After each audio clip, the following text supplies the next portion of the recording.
So I would like for us to try to tackle this last question before we get out of here. What are your thoughts on the struggle for sovereignty in the countries of Mali, Burkina Faso, and Niger in the Sahel? So I'll go first since I'm the younger of the two.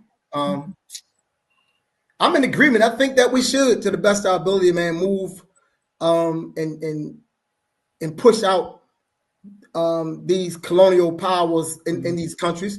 And I think as we're doing that, we got to be very careful that we don't.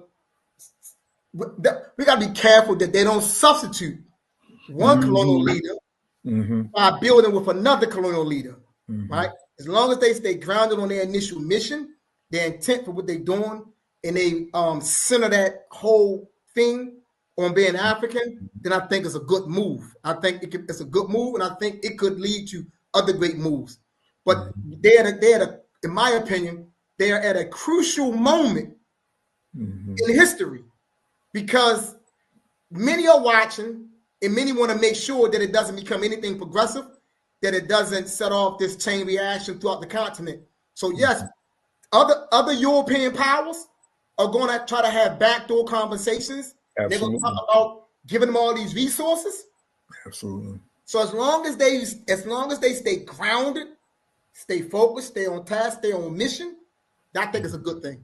And I'm hoping this is Brother Mansa on the continent who is doing this work over there, he and his wife. I hope that this is him doing this work.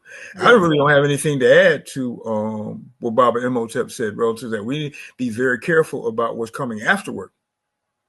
Okay? We have to make sure, I remember the Black students movement, where they form circles and they create organizations because the white folks on campus throwing rocks at them, throwing bottles. But as soon as white folks said, "Oh well, we love you, we'll stop throwing bottles and rocks," the organizations broke up all over the country.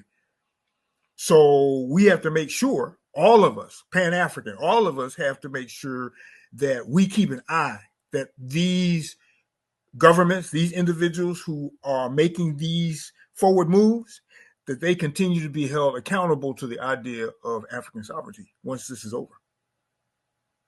Yes. So once again, I think it's a great thing, Brother Mansa, and I'm glad you posed that question. And I see you doing a good job too. Yes. By keeping it out there, keeping it fresh in people's minds. That's a part of the work as well, So I appreciate you for just doing that because we need that. We need to keep it out there so all of us can keep our eyes on it, and so we can know how to move as this thing is moving and as this thing is unfolding. So I appreciate the conversation. So now.